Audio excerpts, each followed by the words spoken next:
Hi friends, कैसे हैं आप सब। आई होप कि सभी अच्छे होंगे। फ्रेंड्स, मैं अमरदीप, स्वागत है आपका मेरे YouTube channel medical lab testing knowledge में।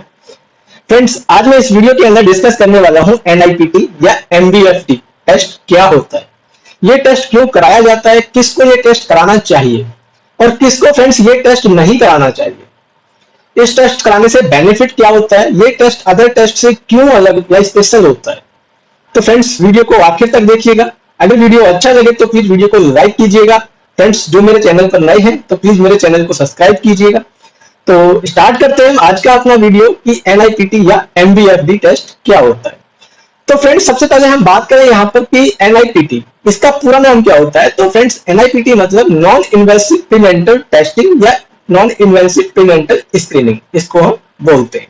ठीक है। सेकंड, जो मैंने इसका नाम बताया आपको, एमबीएफडी। तो फ्रेंड्स, एमबीएफडी होता है maternal blood for fetal DNA, यानी कि जो मदर के ब्लड से फीटल के डीएनए की जांच करना, यानी कि उसके अंदर किसी तरीके की कोई डिफेक्ट या कोई डिसेबिलिटी या इस तरह की कोई क्रोमोसोम्स एबनॉर्मलिटी या कोई जेनेटिक प्रॉब्लम तो नहीं आ रही है, वो सब देखने के लिए फ्रेंड्स ये टेस्ट कराया जाता है। ठीक है। फ्रेंड्स, जैसा कि आप सभी जानते हैं कि जो भी कपल है, ये जो प्रेगनेंसी के टाइम में चल रहे हैं या प्रेग्नेंट हैं, वो कोई भी ये नहीं चाहता कि मेरा जो आने वाला बच्चा है वो किसी तरीके का या उसके अंदर कोई डिफेक्ट पैदा हो या उसके अंदर कोई क्रॉनिक, मतलब जैसे कि मान लो कि कोई एबनॉर्मलिटी उसके अंदर आए या कोई डिसेबिलिटी उसके अंदर आए।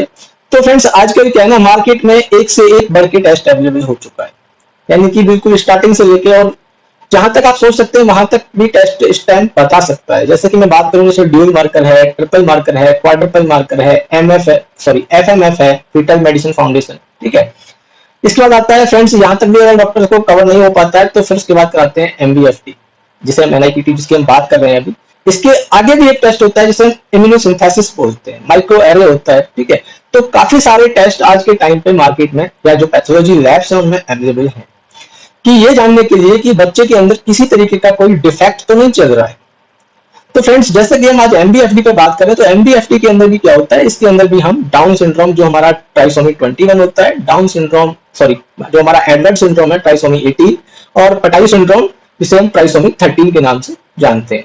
और फ्रेंड्स, इसके अंदर हम जो न्यूरल ट्यूब डिफेक्ट है, तो न्यूरल ट्यूब डिफेक्ट भी इसके अंदर देखते हैं।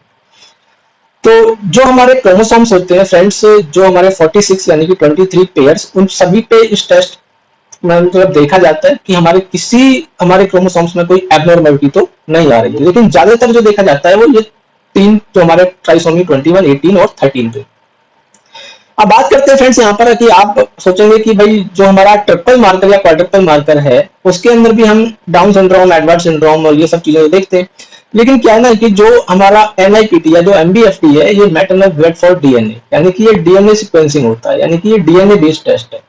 अब आप समझ सकते हैं कि जब डीएनए कहाँ पे नाम जुड़ गया तो यानी कि वो बहुत ही डीप चेक हो रहा है, यानी कि बहुत गहराई से इस चीज को देखा जाता है इसके अंदर। क्योंकि अगर आप देखेंगे तो जो एमबीएफडी की जो इस टेस्ट की जो सेंसिटिविटी होती है वो 99% होती है। बाकी जितने भी ये टेस्ट है, dual marker, triple marker, quadruple marker या एफएमएफ है या first trimester triple marker screening है, तो ये सब नहीं, जितने भी ये टेस्ट है इनकी जो सेंसिटिविटी है वो काफी लो होती है। और हमारे एनआईपीटी टेस्ट की जो सेंसिटिविटी है वो काफी ज्यादा हाई होती है, यानी कि 99%। अब आप इससे अंदाजा लगा सकते हैं कि अगर किसी टेस्ट की सेंसिटिविटी 99% है तो वो टेस्ट कितना एक्यूरेट होगा। तो फ्रेंड्स, कुछ लोग यहाँ पर समझ नहीं पा रहे होंगे कि 99% सेंसिटिविटी मतलब क्या होता है। यानी कि 99% ये रिजल्ट बिल्कुल एक्यूरेट देता है, यानी कि सही रिजल्ट देता है।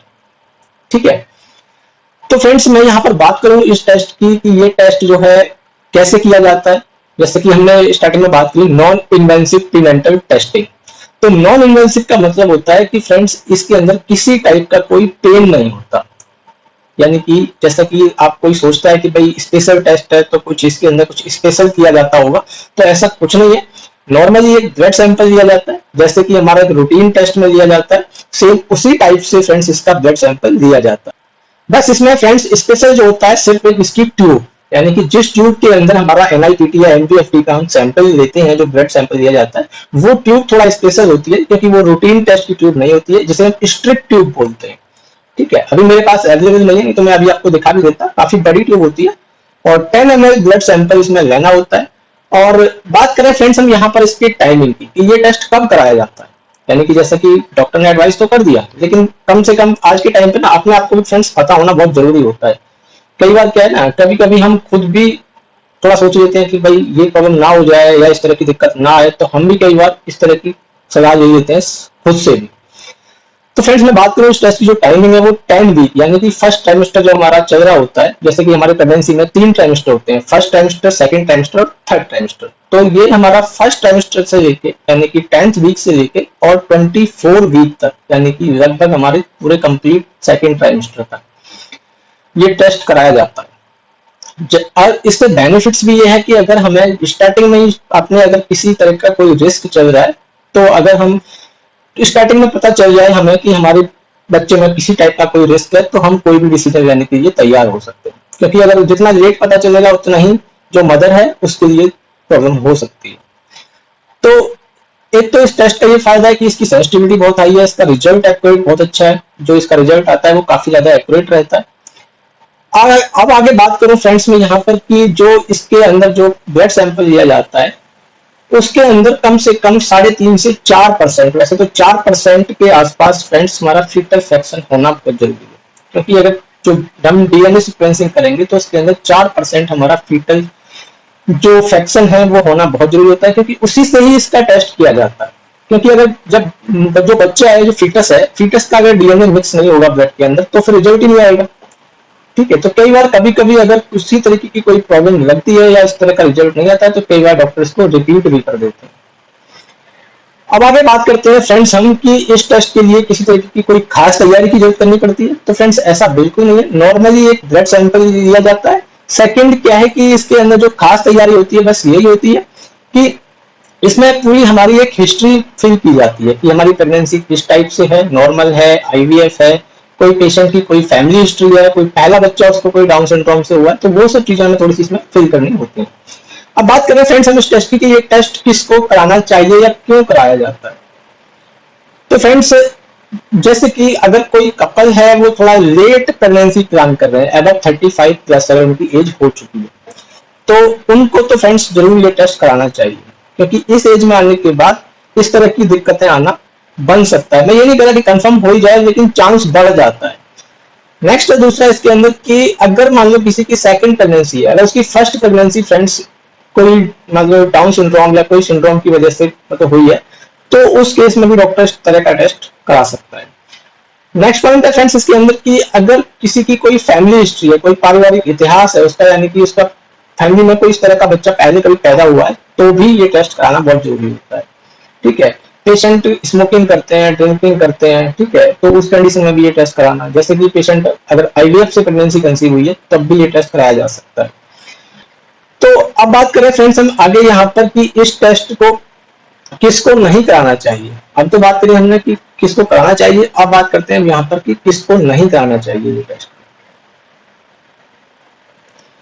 तो फ्रेंड्स कुछ ऐसी महिलाएं होती हैं जिनमें एनआईपीटी टेस्ट के नतीजे सही नहीं आते, यानी कि जो इसका रिजल्ट है वो प्रॉपर तरीके से नहीं आ पाता। तो फ्रेंड्स वो कौन से पेशेंट्स होते हैं, ऐसे मरीज जिनमें पहले कोई ऑर्गन ट्रांसप्लांट हुआ हो, यानी कि जो कोई पेशेंट्स है अगर उसके अंदर कोई पहले ऑर्गन ट्रांसप्लांट हुआ है तो उस केस में ये टेस्ट नहीं कराना चाहिए। ठीक है, स्टेम सेल थेरेपी या फिर इम्यूनोथेरेपी करवा चुके हैं या इस तरह की कोई थेरेपी किसी पेशेंट की चल रही है, तो उस कंडीशन में भी ये टेस्ट नहीं कराना चाहिए। ठीक है, ऐसे पेशेंट जिनका पिछले 12 मंथ में ब्लड ट्रांसफ्यूजन हुआ हो, यानी कि अगर लास्ट 12 महीने के अंदर अगर कोई ब्लड ट्रांसफ्यूजन हुआ है उस पेशेंट का, तो भी ये टेस्ट नहीं कराना चाहिए। ऐसे मरीज जिन्हें ट्राइसोमी हो, यानी कि जिनको पहले से अगर कोई ट्राइसोमी की प्रॉब्लम है, तो भी ये टेस्ट नहीं कराना चाहिए। अगर किसी पेशेंट को कैंसर वगैरह की प्रॉब्लम है तो भी फ्रेंड्स ये टेस्ट नहीं कराना चाहिए। अब आगे बात करते हैं हम कि फ्रेंड्स ये टेस्ट बाकी टेस्ट से बेहतर क्यों है। वैसे तो हमने पीछे डिस्कस भी किया है कि इस टेस्ट की जो सेंसिटिविटी है वो काफी ज्यादा हाई होती है, यानी कि अगर बात करें हम ड्यूल, ट्रिपल या क्वाड्रपल की, तो उसकी अब इसकी सेंसिटिविटी काफी ज्यादा हाई रहती है। तो सबसे मेन चीज है कि हमारा रिजल्ट कितने परसेंट एक्यूरेट आ रहा है। तो हमारा जब रिजल्ट अच्छा आएगा तो इसका मतलब हमारी आधी से ज्यादा टेंशन वहां पर फ्री हो सकते हैं। ठीक है, और दूसरा है फ्रेंड्स इसके अंदर कि जैसे हमने मान लो क्वाड्रपल मार्कर कराना है 15 वीक, 16 वीक या 18 वीक्स में जाके, तब जाके हमें न्यूरल ट्यूब डिफेक्ट का पता चलता है। ठीक है, यानी कि अगर 14 वीक में भी करा रहे हैं हम, क्योंकि 14 वीक ट्रिपल क्वाड्रुपल का एक स्टार्टिंग टाइम होता है 14 प्लस, तो क्या है ना कि इसको हम 10th में कर रहे हैं, तो अगर इस तरह की कोई प्रॉब्लम हमें लग रही है तो हमारे यानी कि करीब करीब 1 महीने पहले ही हमें पता चल सकता है। तो ये भी इस टेस्ट का एक बेस्ट पार्ट होता है। अब बात करते हैं फ्रेंड्स की अगर इसका जो रिजल्ट है वो पॉजिटिव आ जाए तो क्या होगा। तो फ्रेंड्स अगर पॉजिटिव आ जाता है इसका रिजल्ट, तो कई बार क्या है डॉक्टर उसकी मेडिकल हिस्ट्री है या उसकी जो भी हिस्ट्री डॉक्टर को लग रही है, तो और इसके बाद कई बार क्या होता है कि डॉक्टर इसके अगले स्टेप टेस्ट पर भी चला जाता है। यानी कि इसकी जो अगला स्टेप टेस्ट होता है वो होता है हमारा इम्यूनोसिंथेसिस। इम्यूनोसिंथेसिस पर भी डॉक्टर कई बार चले जाते हैं, क्योंकि जैसे कि मैंने बताया कि 100% तो ये टेस्ट नहीं होता है, 99% इसका रिजल्ट है। अगर 1% किसी का रिजल्ट अगर कई बार गलत हो सकता है, ठीक है, तो उस डाउट को भी एक बार कंफर्म करना डॉक्टर चाहता है, क्योंकि देखो बच्चे का मामला होता है ना, तो वहां पर 1% की भी उम्मीद नहीं करता कि भाई 1% की गलती क्यों हो गई, तो डॉक्टर एम्नियोसिंथेसिस कराने की सलाह भी दे देते हैं। एम्नियोसिंथेसिस में क्या होता है कि जो हमारा एमनियोटिक फ्लूइड होता है ना, उसके थ्रू टेस्ट किया जाता है, तो उसकी सेंसिटिविटी लगभग 100% होती है, यानी कि बिल्कुल लगभग 100% उसका रिजल्ट जो है वो जेन्युइन होता है। ठीक है, तो फ्रेंड्स मैं बात करूं इस टेस्ट की यहाँ पर कॉस्ट की, इस टेस्ट की कॉस्ट कितनी होती है, क्योंकि जब इतना स्पेशल है तो इसकी कॉस्ट भी थोड़ी ज्यादा ही होगी। तो फ्रेंड्स आज के टाइम पर अगर मैं मार्केट की बात करूं तो लगभग इस टेस्ट का जो अमाउंट है वो 12,000 से लेके और करीब करीब 16,000 के आसपास इस टेस्ट का अमाउंट है। बाकी हो सकता है फ्रेंड्स 1,000-2,000 ऊपर नीचे किसी लैब टू लैब चेंज हो सकता है, क्योंकि पहले ये टेस्ट काफी महंगा था। जब हमारे यहाँ पे इस टेस्ट को लॉन्च किया गया था तो ये टेस्ट थोड़ा महंगा था, लेकिन अब फिलहाल में मैं अगर डॉक्टर लाल पैथ लैब की बात करूं तो ये 16,200 रुपए की एमआरपी है, और जब स्टार्टिंग किया था तो लगभग ये 25,000 का था। तो फ्रेंड्स अगर आज की वीडियो अच्छी लगी हो तो प्लीज वीडियो को लाइक कीजिएगा, और फ्रेंड्स जिन्होंने चैनल सब्सक्राइब नहीं किया तो प्लीज चैनल को सब्सक्राइब कीजिएगा। Thank you so much.